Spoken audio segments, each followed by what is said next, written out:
Hey guys, today we're looking at K and F. Obviously that's not going to work because of the focus, see-through. Hey guys, today we're looking at the K and F variable star filter here, 4 to 8 star. And in this video, we're going to look what this filter actually does and some testing. And if you followed me because of the DJI 3, I know, drone content will be coming soon. It's just waiting for the weather, like spring is almost here, so be patient. Drone content is coming. And it's also important that I diversify the channel, a mix of drone and photography, hence I say it every week in the beginning and the end of this video. If you're new, hello, my name is Demetrius and I create videos on drones, photography and everything in between, and it's a mix of entertaining and educational content. Subscribe if you want to see more. Now, let's take a look at the K&F variable star filter. Now, first of all, this product is something I was just browsing on Amazon and it was fairly inexpensive. So I thought to myself, you know what, why not buy it, try it, test it out, create a YouTube video to show you guys and if it's any good. And I didn't know what to expect at first because I do have a Polar Pro mist filter and I love the halation around lights. So I wanted something more, I just wanted something different. So here we have a very basic box like last week's video with the variable ND filter, same packaging here. It's an 82mm variable star 4 to 8. So essentially it can have 4 star or 8 star and you essentially twist the ND filter to create the points of the star. If you're particular that you need them exactly perfect or equal distance, then you can twist it. Otherwise you can have it off center, you can do as you wish. You also get 3 microfiber cloths as well. It has a nano coating. It also comes with a 2-year warranty as well, which is great. And it says it's waterproof, which we will test. Okay, is this waterproof? Ooh, that is actually dope.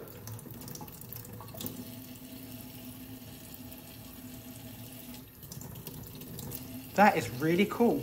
Now, similar to last week's video, if you haven't seen that with the variable ND, I tested this with all 4 of my lenses. So the Sigma 24-70, the Sony 70-350, the Sigma 16 f1.4, and the kit lens, the 18-135. I wasn't expecting a vignette on any of them, but I just wanted to see if there was going to be any difference, and no. There is no difference, they have the same effect, it just depends on the focal length that you want to have within your photos or videos. The other thing I was testing as well was the 4 star to 8 star.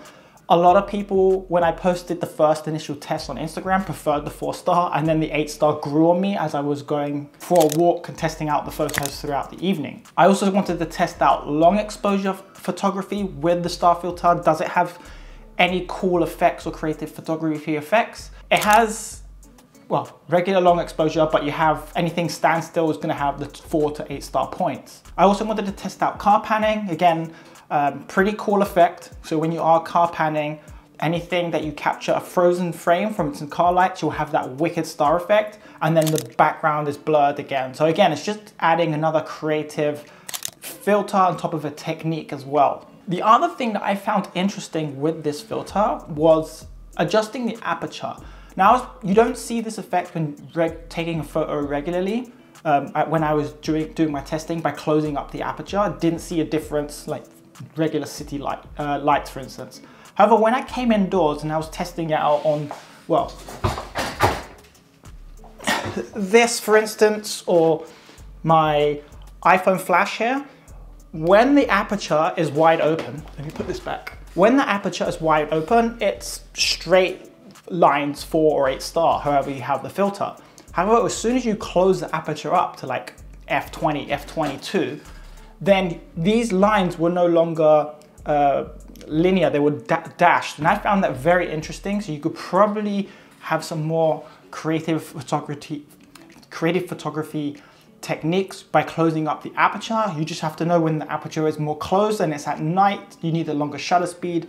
And then you need to have either bump up your ISO or have a tripod in order to have a non-blurry image. But that was very interesting to tell. It also doesn't work on every single light.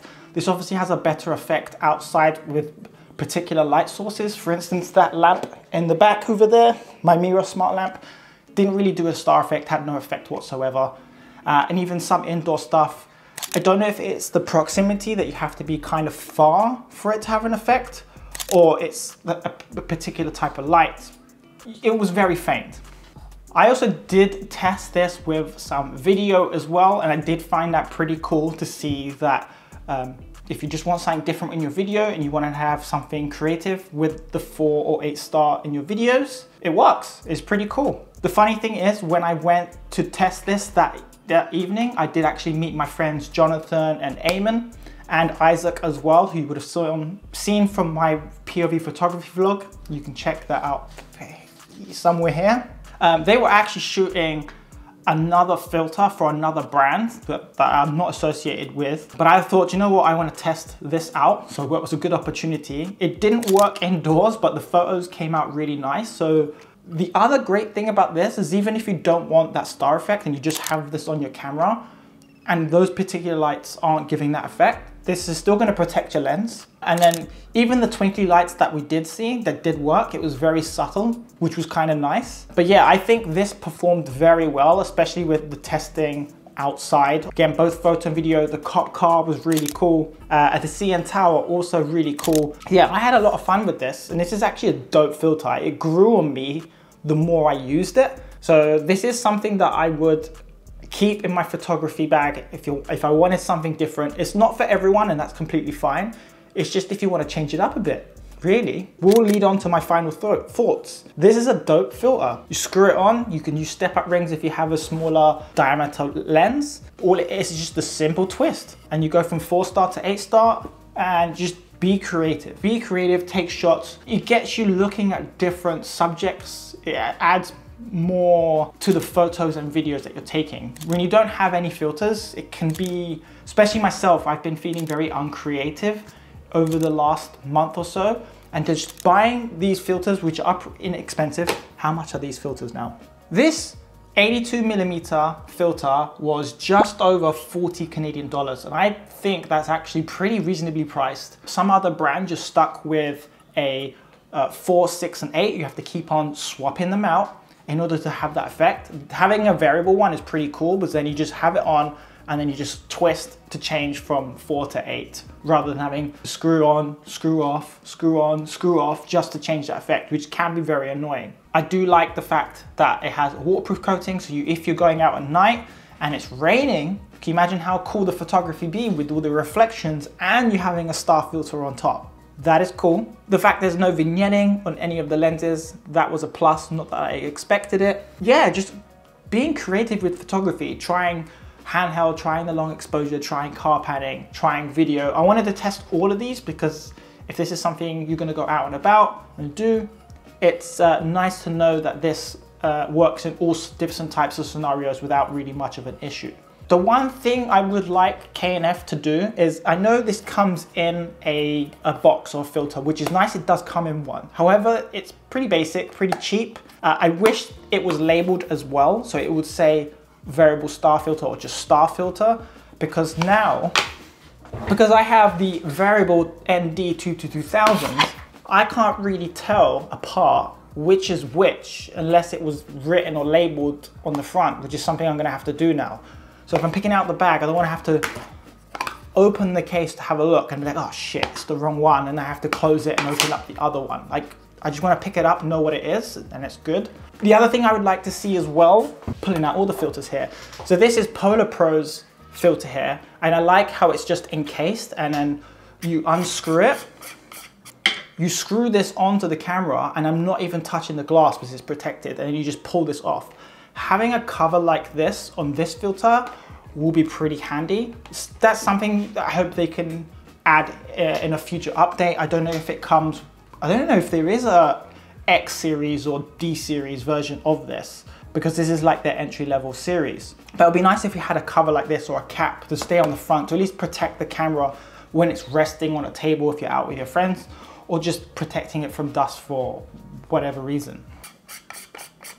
I think I've covered everything. So nice short-ish video. If you're interested in picking one up, there are links in the description box down below.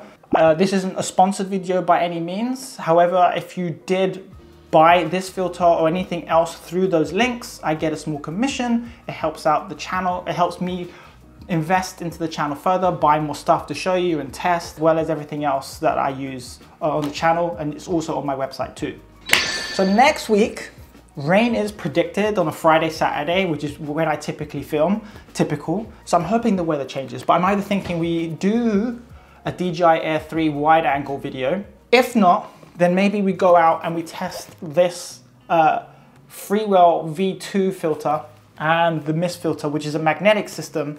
This is something they sent. So yeah, it's gonna be between these two next week and we'll go from there. If there's anything you wanna learn about drones and photography, let me know in the comments section down below. Also, let me know what camera you're using and are you a beginner looking to get into photography? Subscribe for more videos on drones, photography, and everything in between. And YouTube recommend you check out this video next. See you in the next one. Peace.